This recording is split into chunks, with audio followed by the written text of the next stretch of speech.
Assalamualaikum warahmatullahi taala wabarakatuh. Perkenalkan, kami dari kelompok 1. Nah, di sini kami akan mempresentasikan mengenai pemerolehan bahasa atau language acquisition. Nah, sebelum itu kami akan memperkenalkan kelompok kami terlebih dahulu. Yang pertama ada Eva Widya Nafisa, kemudian ada Diki Surya Irawan, dan yang terakhir ada Muhammad Jidan Haidar. Nah, langsung saja kepada pembahasannya.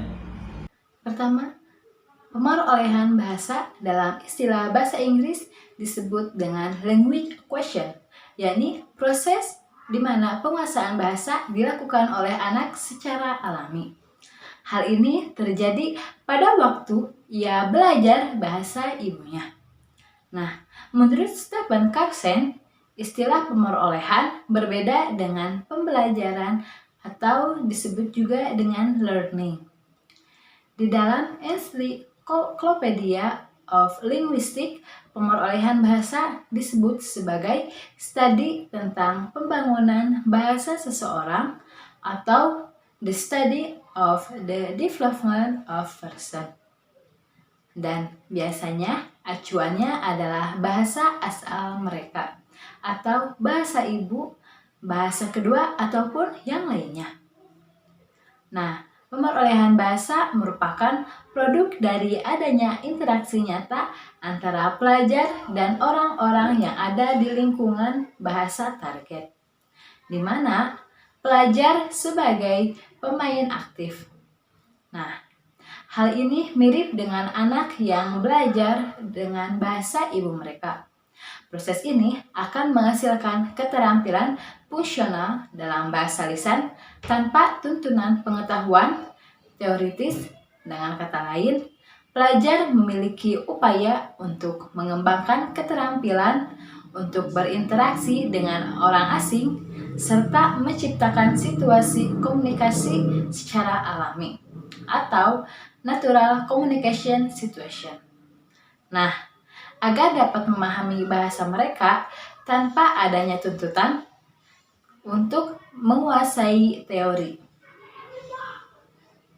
Dan juga sedangkan pembelajaran terlihat seperti kegiatan yang bersifat pribadi dan tertutup. Sangat berbeda dengan pemerolehan yang berujung dengan pengembangan komunikasi, kepercayaan diri pelajar. Sebagai contoh, ketika seorang remaja yang tinggal di luar negeri selama 1 tahun menjalani program pertukaran pelajar, mereka mendapatkan kefasihan lebih asli dan memiliki pengacuan yang lebih baik daripada mereka yang belajar bahasa di dalam kelas. Karena hal ini sifatnya pemerolehan bahasa sendiri memiliki 2 objek pembahasan utama. Yang pertama, pemerolehan bahasa pertama atau disebut bahasa ibu, dan yang kedua adalah pemerolehan bahasa kedua. Untuk yang pertama yaitu pemerolehan bahasa pertama, yaitu proses di mana anak mendapatkan bahasa ibunya. Berlaku mulai dari masa kanak-kanak hingga masa puber atau akal balik. Selanjutnya, dalam pemerolehan bahasa pertama ini, terdapat teori yang sangat terkenal dan dipopulerkan oleh seorang tokoh kebahasan yang terkenal, yaitu Hans Konski.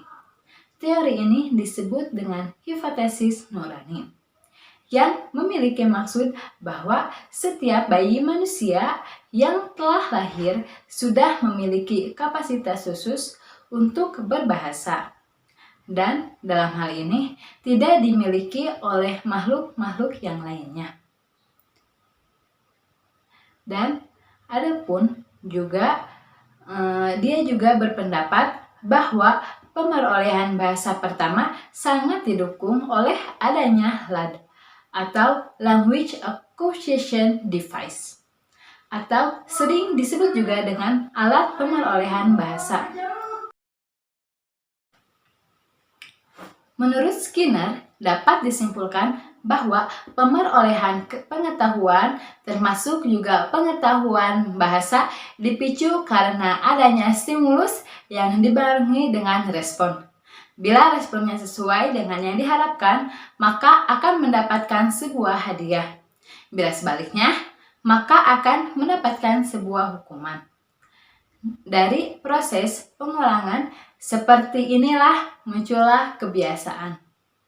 Menurutnya pula, bahasa adalah seperangkat kebiasaan dan kebiasaan itu bisa tercapai dengan kesempurnaan.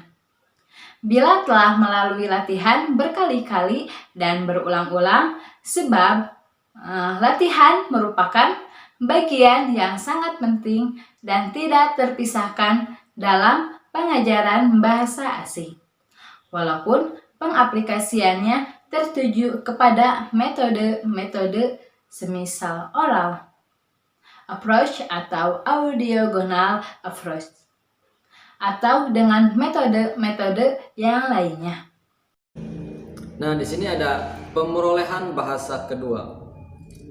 Pemerolehan melibatkan berbagai kemampuan seperti sintaksis, fonetik, dan kosakata yang luas.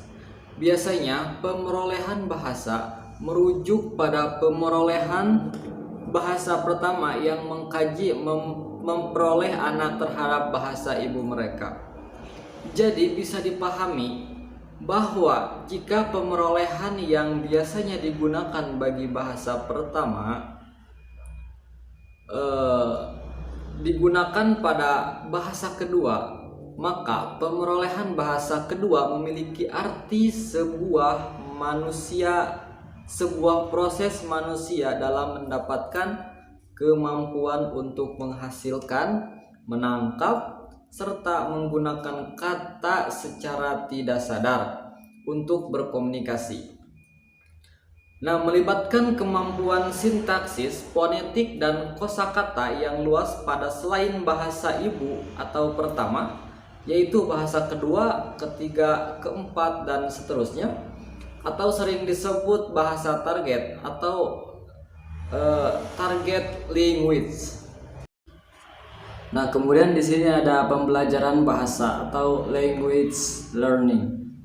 Pembelajaran bahasa sering disebut sebagai pendekatan tradisional, dan saat ini pendekatan ini masih sangat umum dipraktikkan oleh sekolah-sekolah di seluruh penjuru dunia. Perhatian pembelajaran difokuskan pada bahasa dalam bentuk tertulis. Nah, tujuannya adalah agar pelajar memahami struktur dan aturan bahasa, membedahnya serta menganalisisnya. Selain itu, diperlukan usaha intelektual dan penalaran deduktif kepada para pelajar. Nah, pendekatan dalam bentuk pembelajaran memiliki ciri-ciri. Yang pertama, mengesampingkan komunikasi dianggap tidak begitu penting. Yang kedua, teknik belajar mengajar hanya bersandar pada silabus. Hal ini akan memberi kesan kaku dan kurang imajinatif. Yang ketiga, banyak berkutat hanya pada teori, aturan-aturan kebahasaan atau grammatical rules, dan tidak dibarengi dengan praktik. Nah, yang keempat, guru memiliki otoritas utama. Pelajar hanya sebagai partisipan bergerak secara pasif. Nah, yang terakhir, pelajar hampir tidak pernah menguasai penggunaan struktur dalam percakapan. Nah, mungkin hanya itu yang dapat kami sampaikan. Mohon maaf bila ada kesalahan atau kekurangan dalam penyampaiannya. Wassalamualaikum warahmatullahi wabarakatuh.